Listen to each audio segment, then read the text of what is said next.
Hello, welcome to Guide Glimpse. Valorant Sound Fix.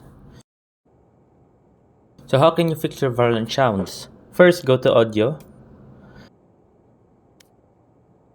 then check overall volume if it's on, and voice over volume, video volume, all musics, and check each one if it's on.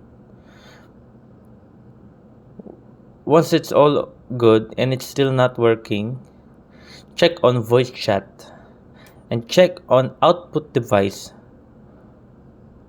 Find your headset or speaker, then press it.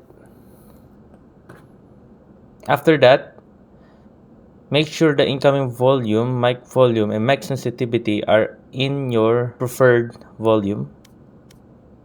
And then there you go.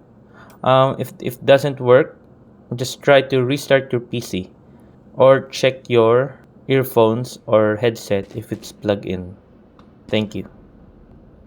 If you like the video, please consider giving us a thumbs up and subscribing for more content like this.